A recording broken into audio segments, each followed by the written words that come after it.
Bismillahirrahmanirrahim.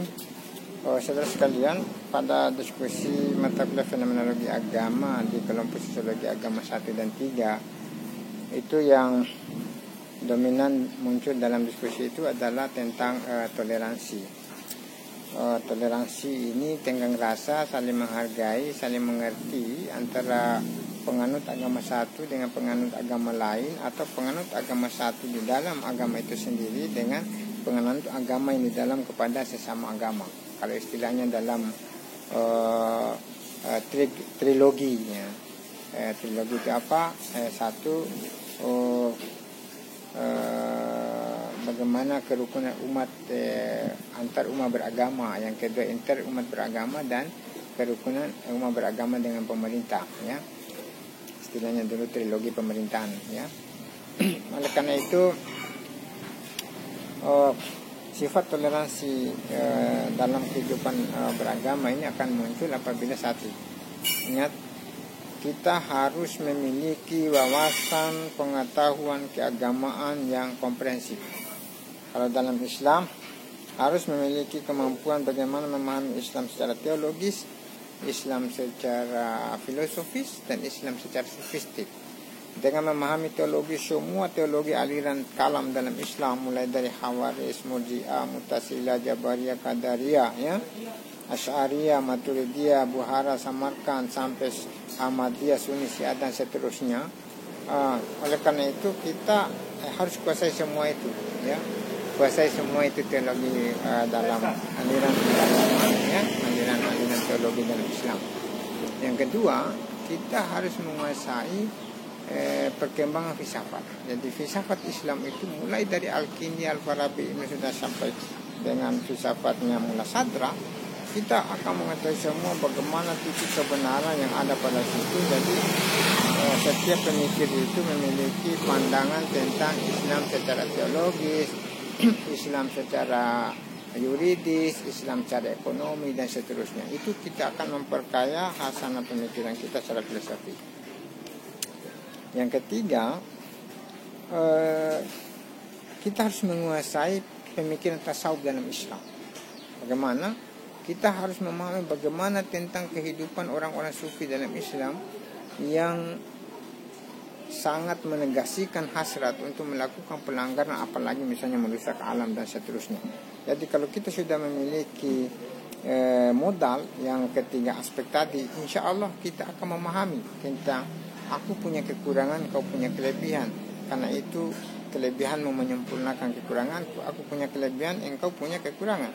Karena itu kelebihanku dapat menyempurnakan kekuranganmu.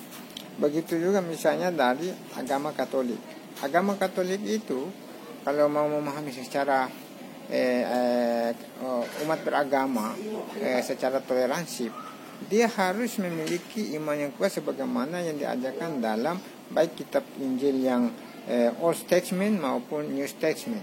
Itu harus dia kuasai, dan semua pemikiran-pemikiran para teolog itu harus dipelajari. Karena itu kita misalnya lihat ada namanya Haskiung. Haskiung itu memiliki pemahaman Katolik yang sangat moderat, sangat pluralis, sangat toleransi. Kemudian yang kedua itu ada seorang teolog, ya, seorang teolog itu dari Kristen, selain yang saya sebutkan tadi adalah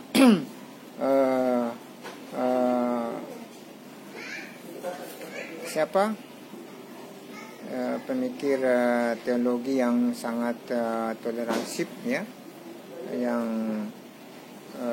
sangat pluralis, ya, sangat esoteris, ya. Semakin tinggi mereka belajar filsafat dalam ilmu Katolik itu, semakin memiliki kebijaksanaan, kearifan, bagaimana memahami agama lain.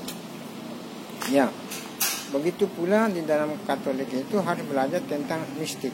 Ya, di dalam mistiknya Katolik itu bagaimana menjadikan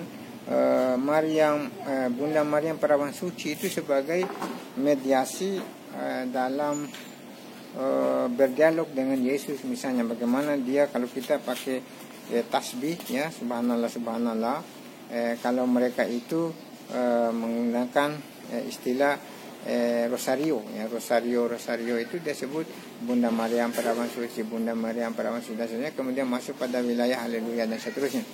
Itu rata-rata orang yang mengkaji Islam misalnya di Belgia ya, mengaji Kristen di Belgia, Katolik misalnya di Roma dan seterusnya. Kalau dia belajar tentang filsafat, maka dia memiliki keyakinan dan pemikiran yang sangat toleransi terhadap agama yang lain. Begitu juga Hindu, Buddha dan seterusnya. Oleh karena itu, bagaimana cara kita bisa mentoleransi? Kita harus juga menguasai tentang bagaimana pemahaman agama yang lain. Karena itu, agama itu damai. Jadi kehadiran agama di sini saudara sekalian bukan untuk mengacaukan. Makanya ada mengatakan itu tidak damai, agama itu adalah kacau, tidak kacau. Atau ada mengatakan bahasa Sanskerta agama itu adalah artinya tidak, agama artinya lari. Ya, sesuatu tidak lari dari diri, maka dia tidak kacau. Oleh karena itu, bagaimana misalnya seorang muslim harus memahami atau toleransi terhadap agama lain. Iya, kita harus belajar juga tentang konsep kafir misalnya. Yang dimaksud dengan kafir di sini ada mengatakan bahwa kafir itu adalah non-muslim, tidak bertuhan. Padahal kalau kita lihat semua orang itu punya konsep ketuhanan. Ada mungkin Trimurti, ada Trinitas, kemudian ada misalnya kita Asmaul Husna dan seterusnya. Kembali tadi saya katakan, saya lupa tadi bahwa di dalam ilmu Katolik ada namanya itu Hans Küng. Hans Küng itu ya dia mencoba melihat bahwa Katolik itu tidak seperti yang sebelumnya. Karena ingat, kalau orang-orang Katolik memahami agamanya secara eksklusif, maka muncul intoleransi. Misalnya, ada pendapat dalam Katolik itu mengatakan bahwa extra ecclesia nulla salus, di luar gereja tidak ada keselamatan. Maka karena pandangan tidak ada keselamatan seperti itu, sehingga mereka menganggap bahwa semua yang di luar Kristen itu adalah domba-domba tersesat yang butuh untuk diselamatkan. Nah, Islam itu dianggap oleh orang Katolik itu kita ini adalah domba yang tersesat yang harus diselamatkan. Karena itu Hans Küng ya, dia mengangkat cara pemahaman Katolik itu tidak begitu. Kita harus mengambil misalnya dari hasil Konsili Vatikan II. Konsili Vatikan II itu menemukan bukan lagi extra ecclesia nulla salus, di luar gereja tidak ada keselamatan, tetapi dia mengatakan bahwa extra nulla salus, di luar gereja ada keselamatan. Karena itu yang dimaksud dengan keselamatan adalah orang yang taat kepada agama. Dia harus menghargai orang Islam memiliki visi dan misi untuk jadi selamat, orang Hindu ingin menjadi selamat, orang Buddha, orang Protestan dan seterusnya. Itu semua intinya adalah bagaimana kita bisa bertoleransi. Kita belajar dari diri kita sendiri. Kalau mata mau ngantuk, kemudian hasrat mau pergi jalan-jalan, maka bagaimana ikuti. Kalau menurut mata itu lebih baik atau menurut hasrat itu lebih, maka itu yang diikuti. Saling mengerti tentang diri. Kemudian kedua, kita tidak boleh jago kandang karena hanya kita bangga dengan relasi internal. Tidak boleh. Kita sekali-sekali keluar, istilahnya passing over. Kita keluar dari sebuah jalur rel ya. Makanya saya sering katakan, kalau saya bisa masuk ke gereja, jalan-jalan melihat bagaimana suasana orang beribadah, kemudian masuk ke kelenteng, wihara dan seterusnya, kita harus punya relasi baik secara internasional, nasional maupun nation saja. Oleh karena itu adanya pertemuan lintas agama, lintas budaya ya, lintas negara ya, atau lintas bahasa itu mau sebenarnya sebagai momen untuk kita atau instrumen bagaimana kita memiliki sifat toleransi yang tinggi, dan dengan toleransi itu kita menciptakan perdamaian. Maka itu yang disebut dengan Islam itu agama damai, Kristen itu agama damai, Hindu itu agama damai dan seterusnya, sehingga kita bisa membangun apa yang disebut dengan negara damai sejahtera. Kalau Islam bilang baladatun thayyibatun wa rabbun ghafur.